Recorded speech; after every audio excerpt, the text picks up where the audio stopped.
It's the all-new, updated In Prayer app, reminding you to pray at 7 a.m. and 7 p.m. 7 days a week.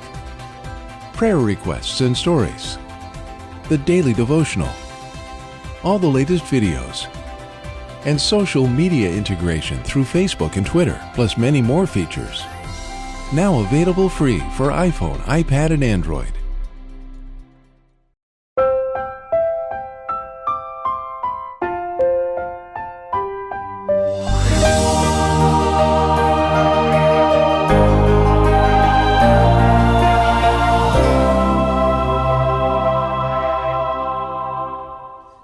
Magandang araw po sa inyo lahat, mga minamahal po namin mga kaibigan. Muli po kami nagagalak at sumapit na naman po ang ating programang Oras ng Pag-aaral. Ako pong muli ang inyong lingkod, Pastor Ben Casimiro, at sa ating pong talakayan, makakasama natin muli si Pastor Tornaleo. Welcome, Pastor, sa ating programa. Maraming salamat po, Pastor Ben, at magandang araw sa iyo. Binabati ko rin yung ating lahat ng mga minamahal na mga kapatiran. Sana po ay nasa mabuting kalagayan tayong lahat at natatamo natin yung mga pagpapala na ating Panginoong Diyos. Tayo po'y dadako naman sa isang mapakahalaga po at naangkop na pag-aaral ng ating leksyon. At ito po'y pinamagatang pagpapaamo ng dila. Tunay nga po yata ang ating dila ay talagang hindi ganun kadali na masawata. Kaya napakahalaga na ito'y ating mapag-aralan. Paano sa halip ang ating mga dila ay magiging kapakipakinabang sa pangalan ng ating Panginoon. Pero bago po tayo magpatuloy, muli po tayong dadako sa ating opening prayer. Pangunahan tayo ni Pastor Tornaleo. Tayo po ay manalangin. Ama naming banal, makapangyarihan sa lahat, kami po ay nagpapasalamat sa iyo sa pag-ingat mo sa aming mga buhay. Nagpapasalamat din kami, Panginoon, sa mga maraming biyaya ipinagkaloob mo sa bawat isa sa amin. At sa buong linggo, ikaw ay nagbigay sa aming lahat ng mga pangangailangan at narito kami muli sa aming pag-aaral.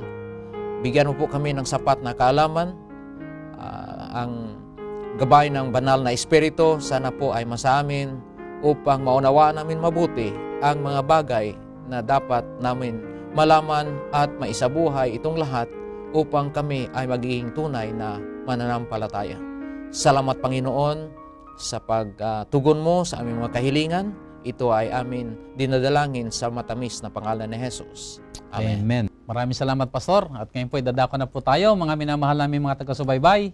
Ang ating pong leksyon ay nasa ikapito na pinamagatang pagpapaamo ng dila. Mula po sa paksang ito, makita natin kung paano ang mga salita o sabihin natin ang dila ay makapangyarihan.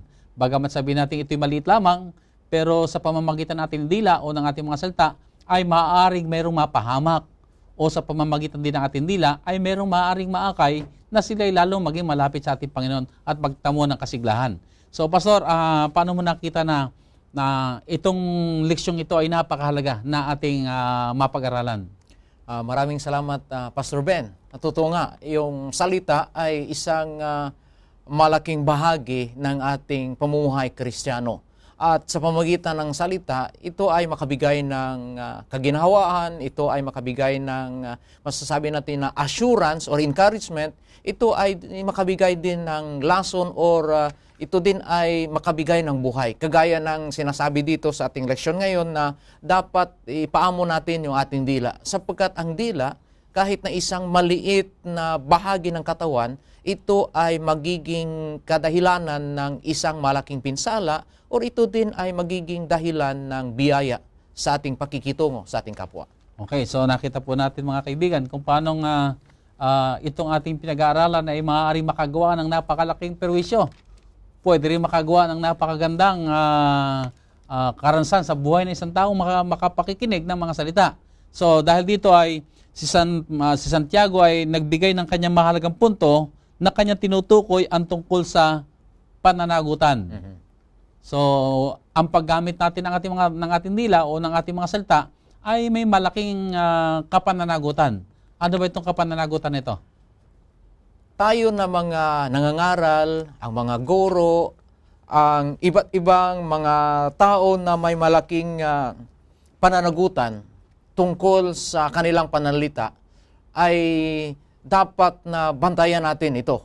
Kasi yung ating mga ginagamit na salita, ito ay may malaking influensya, lalo na sa mga kabataan at sa ating mga pagtuturo. Sapagkat nasasabi na yung isipan ng mga bata ay kagaya ng espongha, na kung ano ang kanilang maririnig, kung ano ang maitanim sa kanilang isipan, ito ay mahirap mawala sa kanila. It's either words of encouragement na magpasigla sa kanila, or yung mga pagmumura or pagmamaliit sa kanila. Kaya malaki yung pananagutan ng mga tao na may responsibilidad sa pagtuturo. Meron tayong kawikaan na more talk, more sin. Ibig sabihin, mas marami tayong mga salita, ay mas marami ang ating kapananagutan. So nabanggit mo kanina, yung halimbawa, yung mga teacher nga, o sabi natin mga magulang, mayroon silang napakalaking kapananagutan sa kanilang impluensya sa mga bata, o sa pamamagitan ng kanilang mga salita ay maaaring ang bata ay mapabuti, o sa pamamagitan din ng kanilang salita, ang mga batang ito ay maaaring lumaki na sila ay magiging pabigat sa lipunan. So napakalaking kapananagutan. At ang isa pa rito ay yung mas marami kang kaalaman, ay mas marami rin ang iyong kapananagutan. Tama yan, Pastor Ben. Kasi ngayon, yung sinasabi natin na methods of teaching ay nagbibigay pansin sa kakayahan ng tao, na parang wala na binibigyan pansin yung Panginoon sa buhay ng isang magtuturo, sa buhay ng isang mangaral. Mahalaga talaga na hindi lamang tayo ay nagdedepende sa ating kakayahan, lalo na sa mga tao na binigyan ng accountability o responsibility na magtuturo. Dapat hingin natin yung tulong ng banal na Espiritu upang ating talaga maipakita, ating maituturo ang mga bagay na galing sa Panginoon. Hindi lamang sa kaalaman sa mundo, ang mahalaga yung kaalaman na sinasabi ng banal na Biblia. So dito makita natin, Pastor, na mas mataas ang responsibilidad, o mas malawak ang responsibilidad ng isang tao, ay mas mabigat din yung kanyang kapananagutan. Ibig sabihin siguro din ito ay, kung ang aking nasa pangmamahala ko ang 10 katao, ikaw naman sa 20 katao, ay mas mabigat ang iyong magiging kapananagutan, sapagkat mas malaki impluensya ang iyong maipapahayag, at sa pamamagitan ng iyong mga salita ay maaring yung nasa sakupan mo ay mas marami doon ay mapabuti, o sila ay maaring mapasama.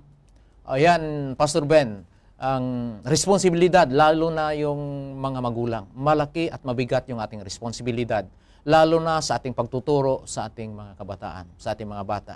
Minsan hindi natin napapansin na sa pamamagitan ng ating mga salita, sa ating pamamaraan sa pagturo, ito ay may habang buhay na influensya sa ating mga bata. At ito ay dapat natin hilingin sa Panginoon na turuan tayo, papaano tayo mag-guide sa ating mga kabataan upang ang ating mga tinuturo, upang ating mga sinasabi, ito ay ayon sa banal na Biblia, at ito ay ayon sa prinsipyo ng Panginoong Diyos. So napakahalaga talaga yun na yayamang alam natin na tayo magiging influensya sa ikabubuti o ikasasama ng ating kapwa, ay napakagandang ating palaging idalangin na tayo magabayan sa ating pamumuhay, at makapag-iwan tayo ng magandang halimbawa sa pamamagitan ng ating mga pananalita. Sa isang bagay, Pastor Ben, sa gusto natin at sa hindi, tayo ay may influensya talaga. Kahit sa ating kabataan, sa ating pakikitungo, sa ating kapwa, sa loob at sa labas ng iglesia, sa komunidad, hindi maiwasan na may influensya tayo. Kaya dapat tayo mag-ingat at tayo dapat manalangin na turuan tayo ng Panginoon na ating talaga maamoy yung ating dila sa ating pananalita, ay sana makita yung tunay na karakter ng Panginoong Hesus. Okay, tingnan po natin ang ating leksyon. Yung kapangyarihan ng dila, ay paano ba ito ipaniliwanag o ipinahayag ni Santiago, yung kapangyarihan ng salita? Paano niya ito nilarawan? Sabi ni Santiago, ang ating dila ay isang maliit na bagay ng ating katawan. Subalit napakalaki yung influence. Inilarawan din ni Santiago na kagaya ng preno ng kabayo, ito ay isang maliit na bagay. Subalit ito ay mahalaga na pigilin ang isang malakas na kabayo. Habang tumatakbo, pwede mo mapigilan yung kabayo sa pamamagitan ng paggamit ng preno. Yung isa namang tinutukoy ni Santiago dito ang timon. Isang maliit na bagay itong timon ikumpara sa napakalaking barko. Subalit pwede ipihit, pwede ipahinto, pwede ito iba yung direction ng barko sa pamagitan ng paggalaw ng timon. At isa pa, sabi ni Santiago, itong ating dila ay kagaya din ng isang alipato na kahit maliit sa panimula, ito ay dudulot ng isang malaking sunog at malaking pinsala kung hindi natin mapipigilan. So, ganun talaga ang kabisa o ganun na maaring makapinsala o maaring makapagpabuti yung ating mga salita. May malaking kapangyarihan itong salita. Hindi lang natin minsan mapapansin, subalit nasabi na natin kanina, ito ay may kakayahan na magbigay ng buhay sa isang tao na parang nawala ng pag-asa. Ito rin ay makabigay ng panghihina kung ating gagamitin sa masamang paraan. Kung ating titingnan ang banal na kasulatan, ano bang mga uri ng makapangyarihang salita na maaari nating makita rito? Ang salita ng Panginoon, pinakamahalaga at ito ay panghabang buhay na masasabi natin na guide natin sa ating pamumuhay. At kung ating basahin, mas mabuti Pastor Ben, na ating basahin ang mga talatang ito sa Deuteronomy chapter 6, verse 6 and 7. At ang mga salitang ito na aking iniutos sa iyo sa araw na ito ay sa iyong puso at iyong ituturo ng buong sikap sa iyong mga anak at iyong sasalitain tungkol sa kanila pagka ikaw ay nakaupo sa iyong bahay at pagka ikaw ay lumalakad sa daan at pagka ikaw ay nahihiga sa pagka ikaw ay bumabangon. Doon sa chapter 23, verse 23, ang nabuka sa iyong mga labi ay iyong gaganapin at gagawin ayon sa iyong ipinanata sa Panginoon mong Diyos na isang kusang handog na ipinangako mo ng iyong bibig. Ang tinutukoy dito, Pastor Ben, mga kaibigan at mga kapatid, walang iba ang salita ng Panginoon. Si David nga nagsabi, ilawan sa aking mga paa at liwanag sa aking landas ang salita ng Panginoon.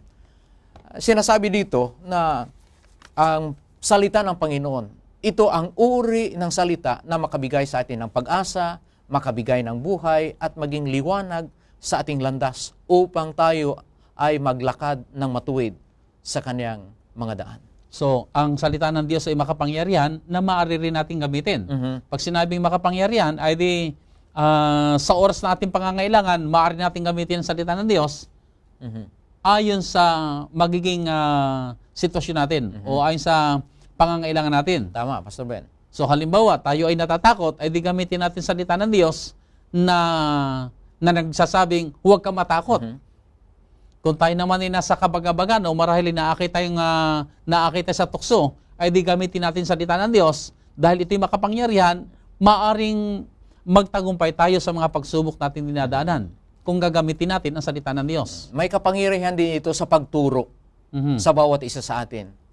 Maging bata man o matanda, at lalo na sa ating mga kabataan.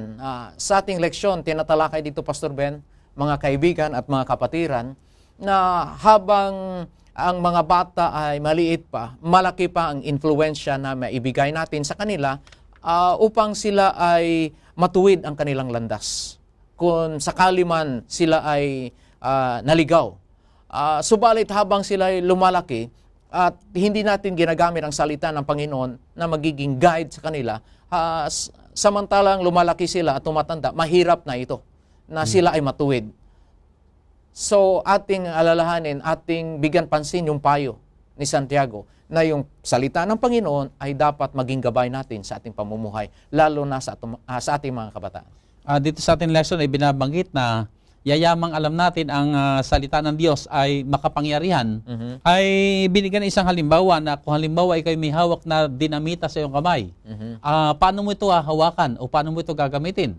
Siyempre, nandoon yung lubos na pag-iingat. Tama yan. Dahil sa isang pagkakamali mo ay yung makapangyarihan salita na yon o makapangyarihan na yon na kagaya ng dinamita ay maaring magamit sa maling pagkaparaanan.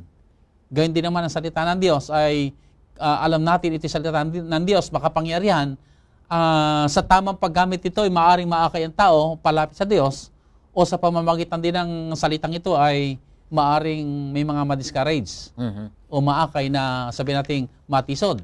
So maging maingat tayo sa paggamit ng ating mga salita.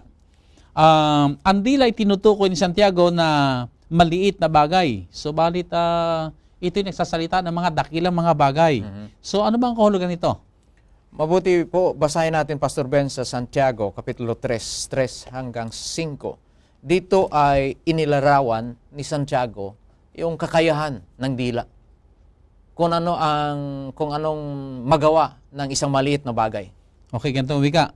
Kung atin ngang inilalagay ang mga preno ng kabayo sa kanilang mga bibig upang tayo'y talimahin, ay binabaling din naman natin ang kanilang buong katawan. So, hanggang 5, verse 5. Narito ang mga daong naman, bagamat lubang malalaki at itinutulak ng malalakas na hangin, gayunmay sa pamamagitan ng isang lubhang maliit na ugit, ay napapabaling kung saan ibig ng taga-ugit. Gayon din naman ang dila ay isang maliit na sangkap at nagpapalalo ng malalaking bagay. Narito kung gaanong kalaking gubat ang pinag-aalab ng lubhang maliit na apoy. Ang paglalarawan ni Santiago, Pastor Ben, mga kapatid, ay napakalinaw. Kung ano yung kapangyarihan ng isang maliit na dila. Kagaya ng preno ng kabayo, ilagay sa bibig o sa baba ng kabayo, ito ay may kapangyarihan na pigilin ng kabayo. Ang isang timon, kahit na maliit, ikumpara sa buong barko, ito ay may kapangyarihan na pigilin at ipihit ang isang barko.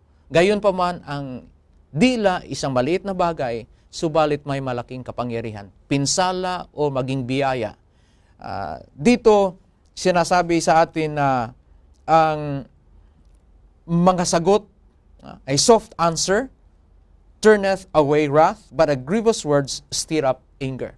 Yung ating mga dila, may kapangyarihan na ito ay maging sanhi ng malaking galit.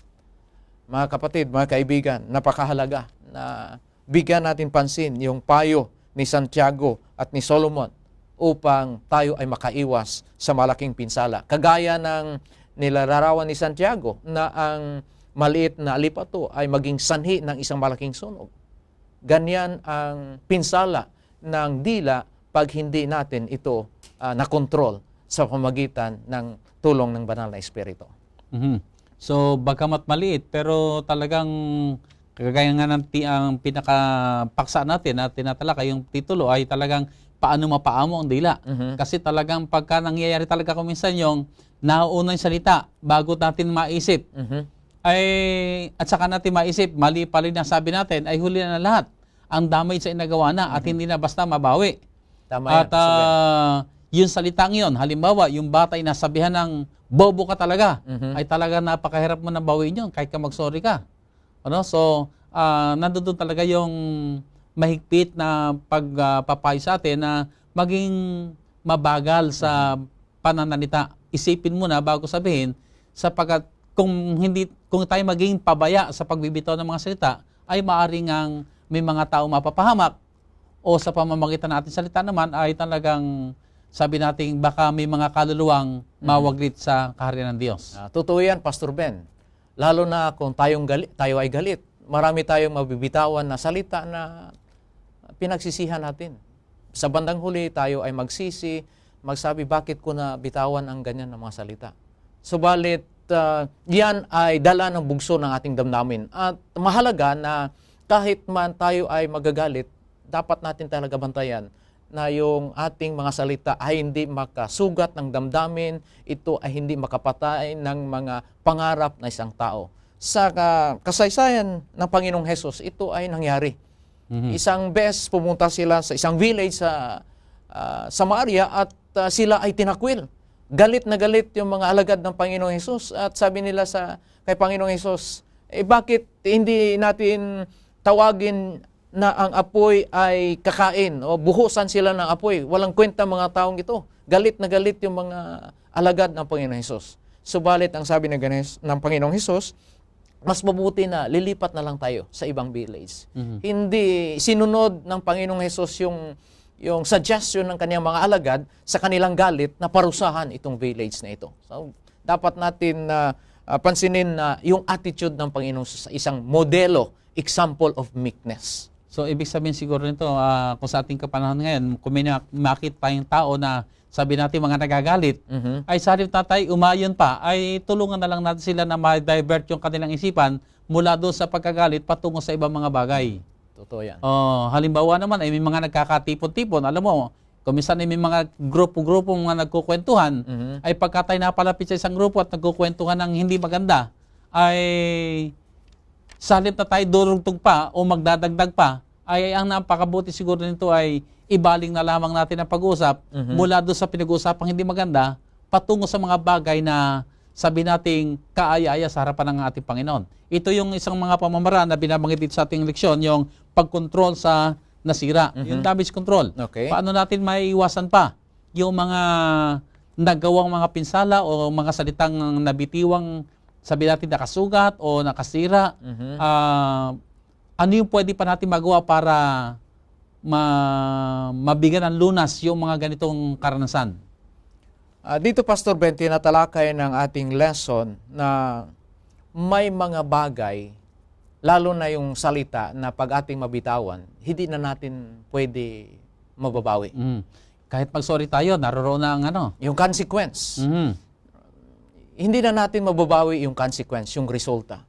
Subalit, hindi tayo mawala ng pag-asa. Ang Panginoon ay masabi natin na He is a God of second chances. Binibigyan din tayo ng pagkakataon na matuwid yung ating mga pagkakamali. Tayo ay mapapatawad. Ngunit ang nakakalungkot, mahirap na bawiin yung consequence, yung resulta, nandiyan na talaga. Kaya nga, dapat na sa ating mga pananagutan, dapat sa ating mga responsibilidad, mga kaibigan, mga kapatiran, na palagi tayo nasa ating mga tuhod. Palaging humihiling sa tulong ng banal na Espiritu na makontrol natin yung ating dila, makontrol natin ating mga salita. Sapagkat may mga bagay na hindi na natin kaya bawiin. Isa dito, yung mga damage ng masamang salita. Ngunit, balikan ko na hindi tayo dapat mawala ng pag-asa. Mayroon na kapatawaran na ibinibigay sa atin ng Panginoon. Nandoon yung paghimbok sa atin na huwag ma-discourage kung nangyari na.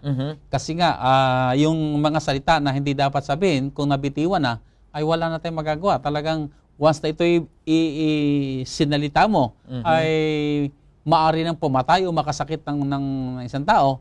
Pero nandoon na nga lang yung paghimbok ng Panginoon, tayo maging mapagpakumaba na ang Diyos naman ay nakahanda magpatawad at tulungan tayo dahil naunawa naman ng Diyos ang ating kalagayan, hilingin natin ang kanyang patnubay, ang kanyang biyaya upang kung magkagayon, magawa natin yung mga pagtutuwid sa mga maling mga salita na nabitiwan. Pastor Ben, kagaya dito sa sinasabi ng ating leksyon na sa kasaysayan ni Peter, si Peter ay nagkamali. He failed.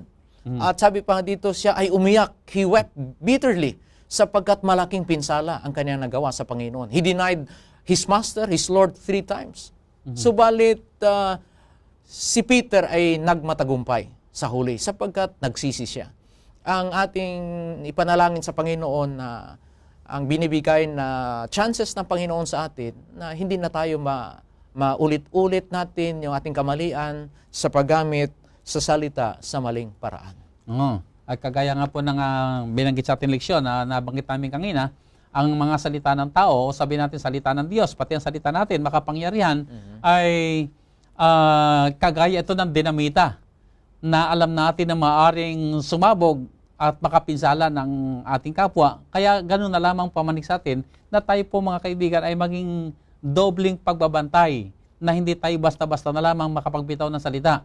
Mga salitang hindi pinag-isipan, mga salita na nakamamatay, mga salita na nakakasira ng kalooban, ay mga salita na sana po ay huwag lumabas man lamang sa ating mga labi, kahit sabihin pa natin ito'y mga biroan lamang.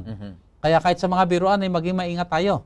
Kasi kahit sabihin natin joke lang yan, pero yung salita kapag hindi maganda ay talagang hindi rin malimutan ng taong nakarinig.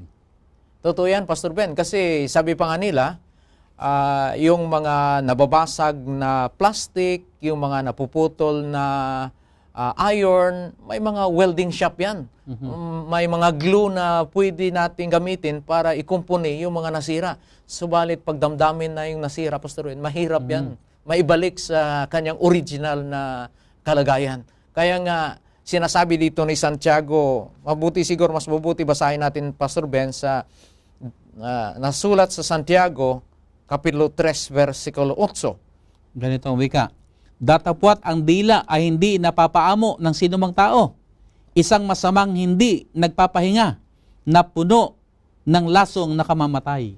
Napaka lakas na pagsalita ni Santiago. Walang nakakaamo sa dila. Kahit ito ay isang maliit na bagay. Kung sa atin lang, Pastor Ben, mga kapatid, mga kaibigan, hindi natin kaya pigilin yung ating dila. Subalit, may pag-asa tayo. Sa tulong ng banal na Espiritu, atin mapapaamo yung ating dila. Hindi sa ating sariling kakayahan. Sa tulong ng Panginoong Diyos. Kung tayo ay handa magpakaloob sa ating sarili sa Kanya, na tayo ay tulungan makontrol yung ating dila. Sa sabi nito ay nandoon yung ating pagkilala sa ating sarili, hindi natin to kayang kontrolin. Hindi natin kayang pigilan. Pero ang ating magagawa ay lumapit sa Panginoon at idalangin natin sa Kanyang biyaya ay magkaroon na tayo ng lakas kung paanong sa kapangyarihan ng Banal na Espiritu ay yung ating maging mga pananalita ay sa halip na makakasama ay tungo sa ikabubuti. Sa halip na ito'y makakapinsala o makakasakit ng ating kapwa, ay dalangin natin sa pamamagitan ng ating mga dila o salita ay mapapabuti o sabihin natin ang tao makakarinig ay tatanggap ng pagpapala. So ipagpatuloy po natin sa ating pag-aaral po ay pinapahayag ngayon ang may mga pagpapala at mga sumpa sa pamamagitan ng ating mga salita. So paano ito lalo pang inilarawan ni Santiago? Itong ating dila o yung ating mga pananalita. Magandang paglalarawan ang ginagamit ni Santiago rito, Pastor Ben. Mga kaibigan, mga kapatiran. Una, ginamit niya yung bukal. Pangalawa, puno ng igos at ang ubas. At makuha natin yung buong kahulugan sa pamamagitan ng pagbasa ng mga talata. Dito sa Santiago, Kapitulo 3, 9 hanggang 12. Okay, ganito ang wika. Talatang 9 hanggang 12. Siyang ating ipinagpupuri sa Panginoon at Ama, at siyang ating ipinanglalait sa mga taong ginawang ayon sa larawan ng Diyos. Sa bibig din lumalabas ang pagpupuri at paglait. Mga kapatid ko, ang mga bagay nito ay hindi nararapat magkagayon. Ang bukal, bagay sa isa lamang siwang, ay binubukalan ng matatamis at mapait. Maaari baga, mga kapatid ko, na ang puno ng igos ay magbunga ng asetunas o ng mga igos ang puno ng ubas. Hindi rin naman babalungan ng matamis ang maalat na tubig. Maganda, Pastor Ben, mga kaibigan, ang tinutukoy ni Santiago dito, ang source, yung ugat talaga, kung saan ang galing. Yung ating binibigkas sa ating bibig, ginagamit yung ating dila, ang source talaga kung saan ang galing ito. So kagaya ng sinasabi dito na paglalarawan ni Santiago, kagaya ng bukal, kagaya ng puno ng igos at ng ubas. Kung yung ugat ng bukal ay dalisay, malinis, natural na lalabas ang isang malinis na tubig. Pag ang puno ng igos ay matatag, ito ay malusog, ito ay magbunga ng isang maganda at masasabi natin masagana. At ito ang bunga, igos pa rin, olives. Sa ibang klase naman yung ubas. Pag ubas ang itinanim, ganun pa rin yung bunga. Ang ibig sabihin dito ni Santiago na ang lumalabas sa ating mga bibig na binibigkas na ating dila, kailangan tingnan kung saan ang ugat. At ito yung ating puso. Yan ang mahalaga, Pastor Ben. So ito yung kawikaan sa amin sa Bulacan na ang masagana sa puso ay sumasabog sa nguso. Kung anong mayaman dito sa puso, kung tayo mayaman sa biyaya at pag-ibig ng Panginoon, ay talagang lalabas sa ating bibig kung gaano kabuti ang ating Diyos at makakita tayo ng mga papuri sa Kanya. Pero kung ang laman naman ating puso ay galit, abay talagang lahat mo makaharap ay sasabihin mo yung galit mo at ilalabas mo yung sama ng loob mo. So, napakaganda mga minamahal namin mga kaibigan na siyasatin natin ang source nitong ating mga salita. Tayo po ba'y mayaman sa pag-ibig ng Panginoon? O mayaman sa mga galit ng sanlibutan? O baka naman nagtuon na lamang tayo ng ating pansin sa mga kahirapan na lahat ng buka ng ating bibig ay kahirapan? May mapakagandang payong ibinigay si Ellen G. White dito na nabasa ko na huwag nating i-rehearse, huwag nating ulit-ulitin yung mga hindi magandang karansan, yung mga mapait na karansan.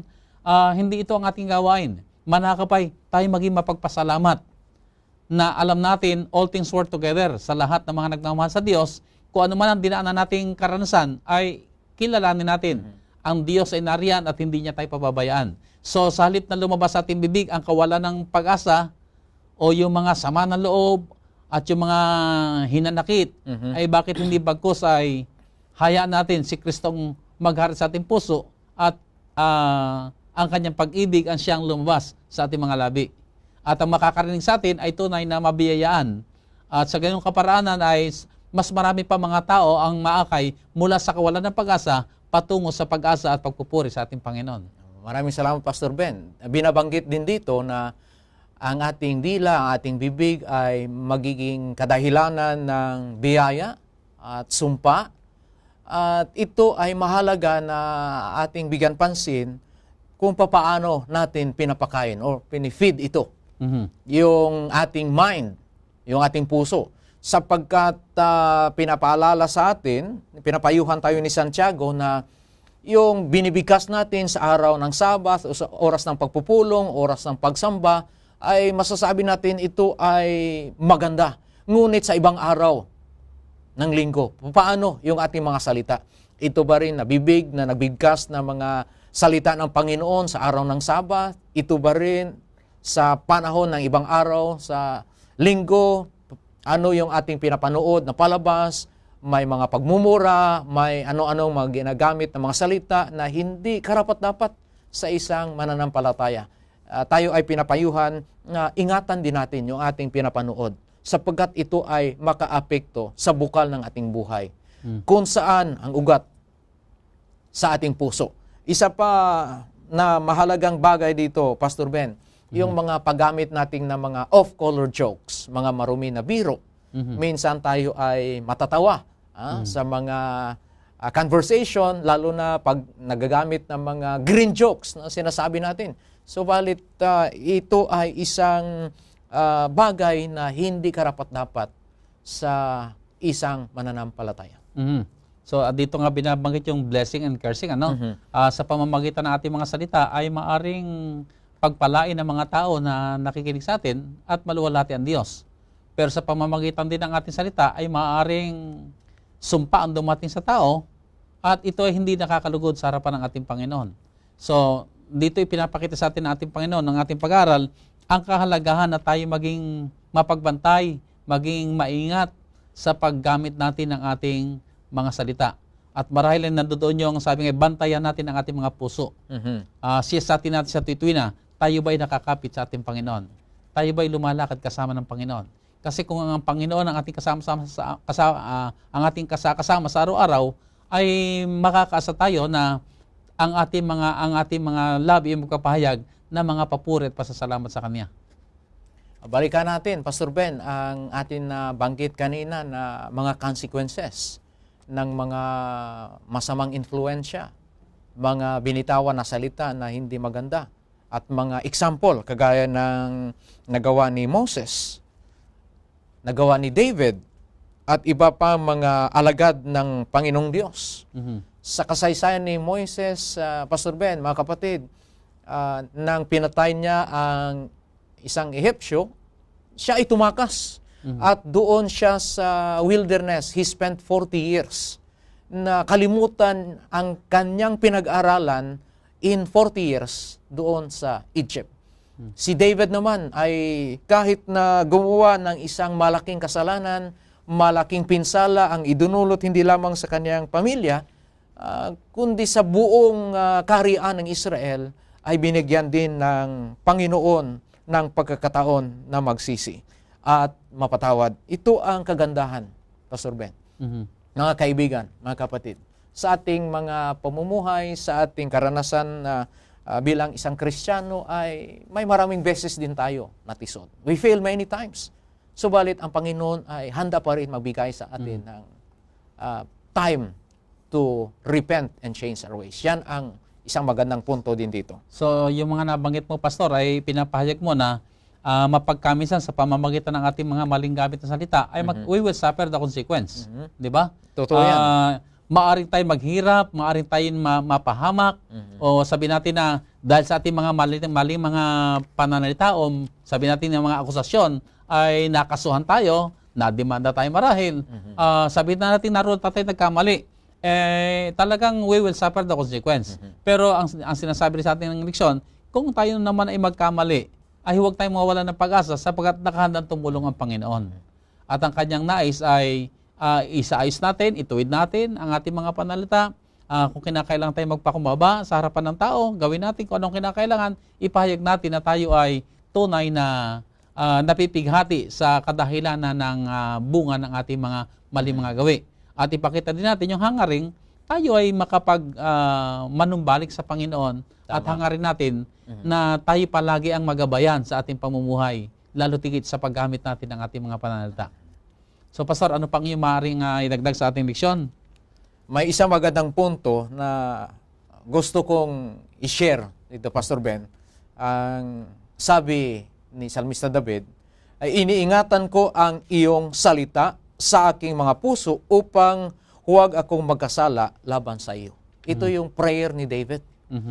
Kahit na makapangyarihan at ma-influensya yung salita na ating binibitawan, sa masama man o sa mabuti, ang salita ng Panginoong Diyos ang pinakamakapangyarihan.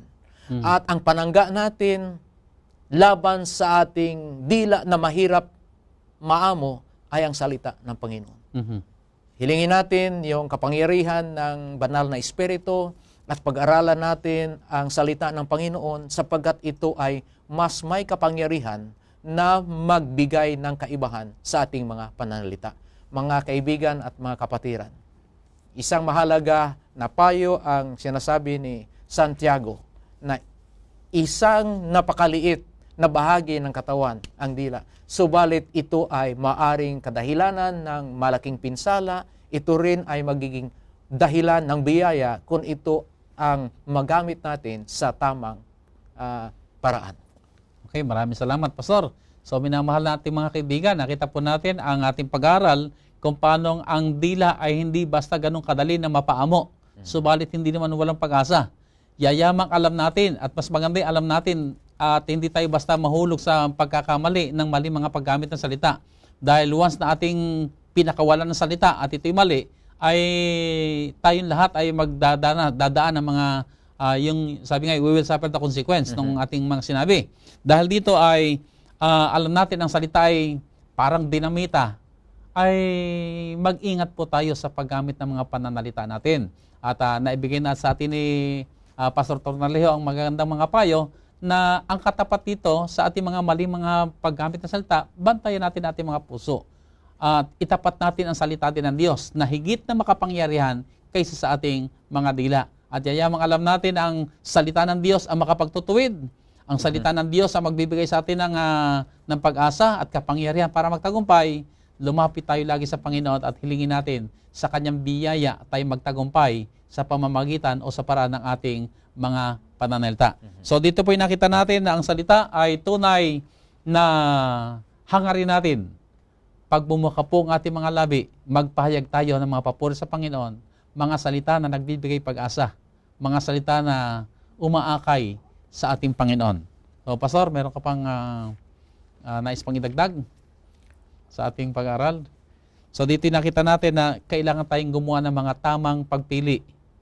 So, bago natin bitiwan ng salita, ay talagang napakahalaga talagang iniisip muna. Kaya nalulungkot din ako doon sa iba, na sabi nila, hindi ko akalaing nasabi ko yon. Kasi nga, kung minsan ay bago naisip, ay nabitiwan na ang salita. Pero hindi na ganun kadaling mabawi. Kaya, sabi ng Panginoong Hesus, Ang mga salita, sinabi ko sa inyo, ay espiritu at buhay. Ito ang kaibahan ng pananalita ng tao sa pananalita ng Panginoong Hesus. Ang salita ng Diyos ay hindi makapagbigay ng discouragement. Palaging makapagbigay ng sigla at buhay. Isang mahalagang punto yan, Pastor Ben, mga kaibigan, na dapat natin bigyan pansin. Na panangga natin sa ating kahinaan ang salita ng Panginoon at itong salita ng Panginoon ay magbigay ng buhay sa atin. Tama yan. Salamat. Pastor, ako'y meron ding karanasan na lumapit sa kausap kong isang mag-asawa at ipinahayag sa akin ang kanilang suliranin. Ang sabi niya ay, ang problema ko kasi pastor ay yung aking bibig nga talaga, talagang hindi kayang pigilan. Para ako talagang magkakasakit pagka hindi nagsasalita, kapag hindi nagkukwento. Kaya samantalang na ako'y dumala doon, ay napansin ko talaga ay talagang halos silang kwento ng kwento at napakaraming sinasabi. At sabay ang kanilang paghingi ng pamanin. Pasensya ka na, pastor, talagang makwento talaga ako eh. Ang sabi ko ay, kung inaakala mo ako at kilala mo sarili mo na talaga ikaw ay makwento, bakit hindi mo hayaang ang iyong pagkukwentong yan ay magamit sa gawain ng Panginoon? Ito kung ating pinag-aaralang salita ng Diyos, bakit hindi mo dalhin doon sa iyong mga kaibigan at ikwento mo kung gaano kabuti ang Diyos sa iyo? Ikwento mo kung anong ginawa ng Panginoon sa iyong buhay. Ikwento mo kung paano ang Diyos ay nagmamahal. Sa ganong kaparaanan ay nadadivert. Hindi natin kayang pigilin ang ating bibig. Kung hindi natin kayang pigilin, idalangin natin, gamitin ito ng Panginoon upang kumagkagayon sa pamamagitan ng ating maraming mga kwento ay tayo maging kapaki-pakinabang ng mga lingkod ng Diyos. Amen. Na magdadala ng kanyang pabalitaan ng kaligtasan. So, minamahal namin mga kaibigan, sana po ay sa pamamagitan ng pag-aaral nito ay nakita natin kung paanong kailangan po natin ng dagdag pang mga pag-iingat. At ang sabi nga ay binigyan tayo ng 2 tainga at isang dila, na ang ibig sabihin nito, pastor, ay doble ang ating pakikinig muna bago magsalita. Bago tayo magbitaw ng mga salita, ay atin mo nang isiping mabuti. Ito ba ay sa kaluluwalhati ng Panginoon? Ito ba ay makapagbibigay lugod sa aking kapwa? Ito ba ay makapagbibigay ng pag-asa? Ito ba ay makakaakay sa Panginoon na mga taong nawawala ng pag-asa? Sa pamamagitan ba ng salitang ito ay maluluwalhati ang Diyos? Kung iisipin muna natin mga bagay nito, ako po naniniwala na mababawasan po maraming mga suliranin na nagaganap din sa loob nating iglesia. Dahil sa mga maling mga panalita ay marami nagkakaaway-away. Pero hayaan po natin at hilingin natin sa Panginoon, tayo po lahat ay maging kasangkapan ng Diyos na sa pamamagitan po natin, mabuklod ang mga kapatiran. Maakay ang mga tao sa Panginoon na nagpupuri sa kanyang banal na pangalan. Muli po, maraming salamat na kami niyo sinamahan dito sa ating ginawang talakayan at idalangin natin tayong lahat ay maging kapakinabang na mga instrumento ng Diyos na gagamitin sa pagpapahayag ng kanyang dakilang pag-ibig sa sangkatauhan. Dumako na po tayo ngayon sa ating pagtatapos. Dakila at banal po namin Diyos na nasa langit, maraming salamat sa pagkaunawa, sa kaalaman, sa mga katotohanan aming po natunghayan kung paano kami po inihangad ninyo maging kapakipakinabang sa inyong kaharian. Tulungan kami, Panginoon, na sa pamamagitan ng aming mga salita, sa pamamagitan ng aming mga pamumuhay at ng aming mga impluensya, marami pa mga tao, O Diyos, sa maakay na magpupuri sa inyo at magpapasakop sa inyo at maging bahagi ng inyong pinagpalang kaharian. Amen. Narito kami, Panginoon, patuloy na humihiling na kainawa po, Panginoon, na siyang tuloy-tuloy na mangasiwa ng aming mga buhay. Akayin niyo po kami, Ama, tungo sa pamumuhay na nagbibigay lugod sa inyo. Tangi po, Panginoon, muli po ang aming pagdalangin sa lahat po namin mga taga-subaybay na nanonood sa programang ito. Ang dalangin po namin, Panginoon, minsan pa, ipatong po sa kanila ang inyong makapangyarihang kamay. Panaganain niyo po sila, Ama, sa inyong mga kabutihan. Bigyan sila ng maraming mga karapatan na magpupuri at magpapasalamat sa inyong dakilang pangalan. Maraming salamat po, Ama, sa inyong mayamang pag-ibig, sa kasaganaan ng inyong mga pagpapala at mga kabutihang amin na pong tinanggap, alang-alang po ang lahat sa dakila at banal na pangalan ng aming Panginoong Hesus. Amen. Amen. Maraming salamat po mga kaibigan at sana po ay sa munting talakayang ito, kayo po ay pinagpala ng ating mahal na Diyos. Hanggang sa muli po, magkita-kita tayo sa tuloy-tuloy na pag-aaral ng salita ng ating Panginoon dito sa programang Ang Oras ng Pag-aaral.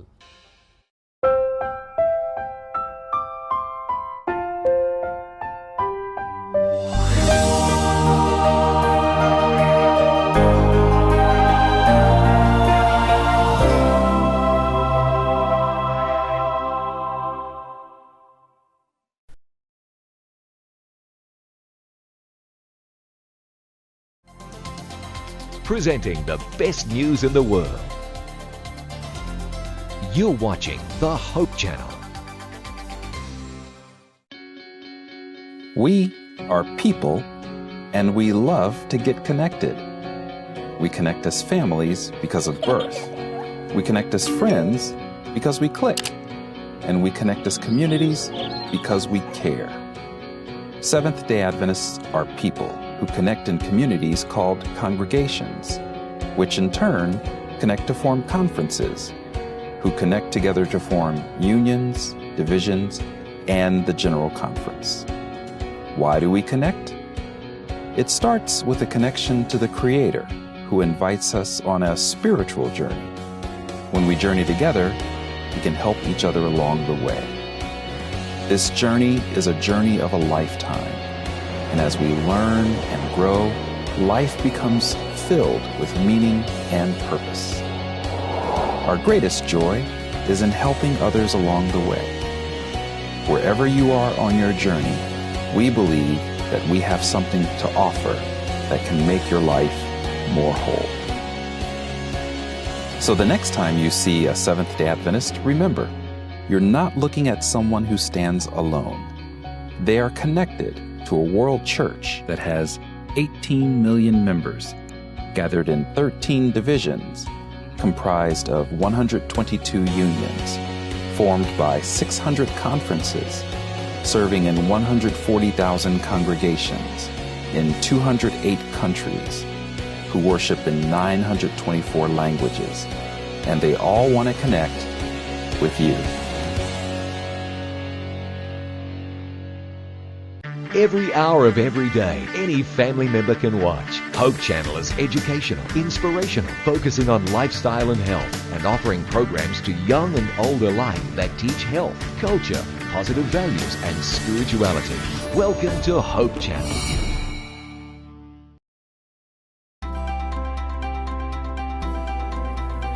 It's the all-new, updated In Prayer app, reminding you to pray at 7 a.m. and 7 p.m. 7 days a week.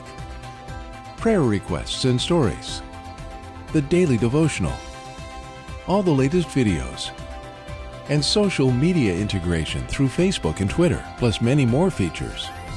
Now available free for iPhone, iPad, and Android.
every hour of every day, someone somewhere is praying for the outpouring of the Holy Spirit.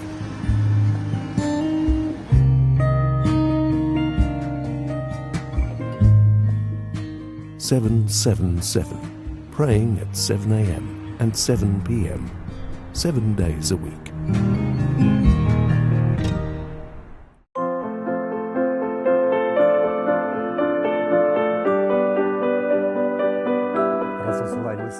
It was around noon when Peter went up to the roof to pray.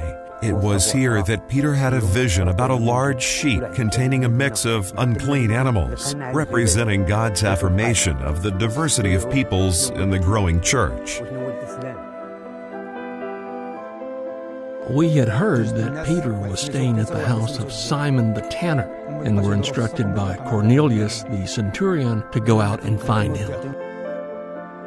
While Peter was still thinking about the vision, the Holy Spirit told him to go downstairs because 3 men were looking for him.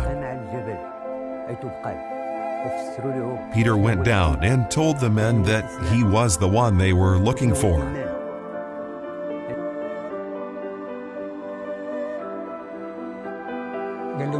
We then told Peter that Cornelius the centurion had been told by an angel that Peter would come and see him at his house. So, unbeknown to Peter, Cornelius was already expecting his visit to Caesarea.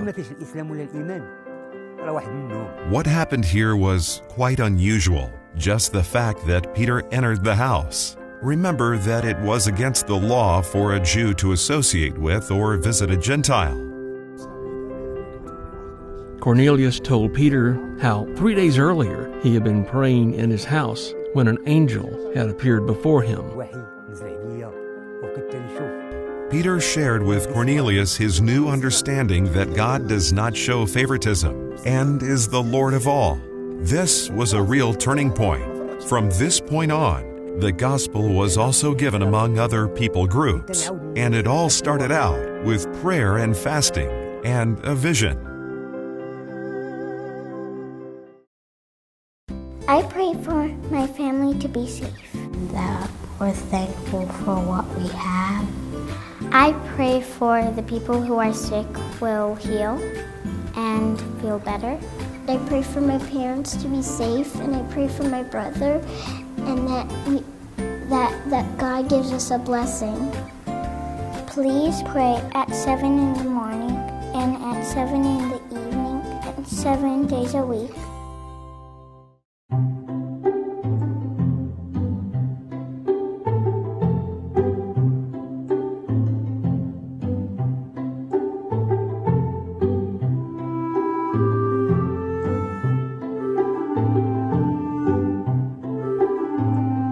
There is a garden in every childhood, an enchanted place where colors are brighter, the air softer, and the morning more fragrant than ever. Of all life's seasons, childhood is the most beautiful.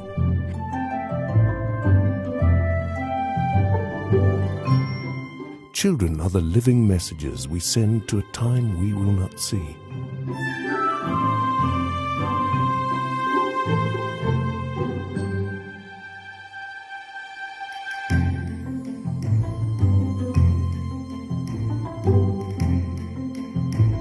Blessed indeed is the man who hears many gentle voices call him Father. A child can ask 1,000 questions that the wisest man cannot answer.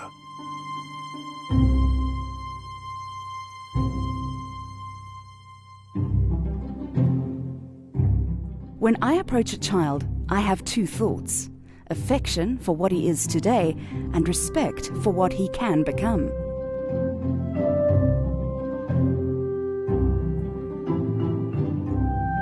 There are no 7 wonders of the world in the eyes of a child. There are 7 million. Children are 1/3 of our population and all of our future. He called a little child to him and placed the child among them. And he said, "Truly, I tell you, unless you change and become like little children, you will never enter the kingdom of heaven. Therefore, whoever takes the lowly position of this child is the greatest in the kingdom of heaven. And whoever welcomes one such child in my name welcomes me.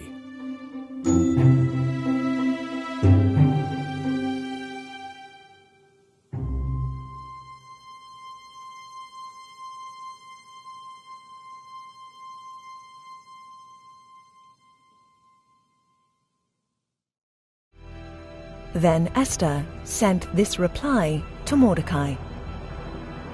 Go and gather all the Jews who are in Susa together, and pray and fast for me. Do not eat or drink anything for 3 days and nights. I and my maidens will fast as you do. After that, I will go to the king, even though it is against the law. And if I perish, I perish.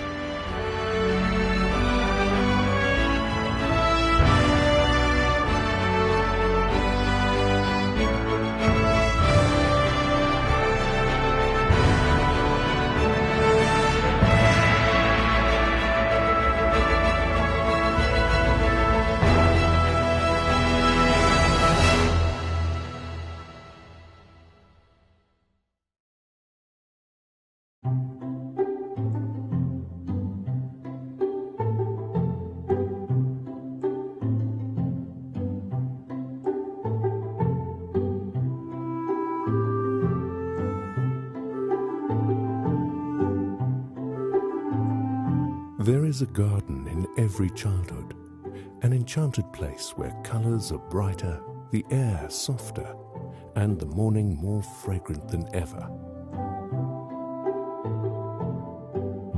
Of all life's seasons, childhood is the most beautiful.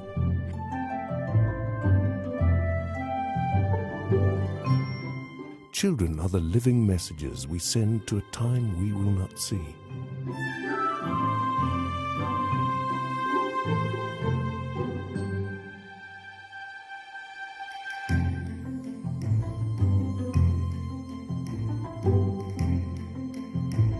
Blessed indeed is the man who hears many gentle voices call him Father.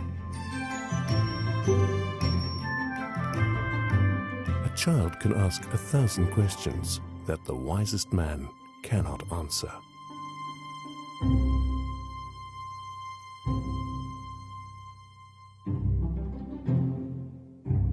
When I approach a child, I have two thoughts: affection for what he is today, and respect for what he can become.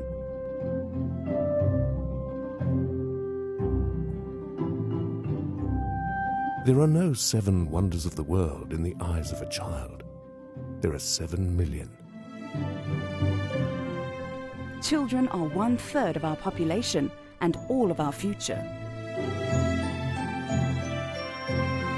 He called a little child to him and placed the child among them. And he said, "Truly, I tell you, unless you change and become like little children, you will never enter the kingdom of heaven.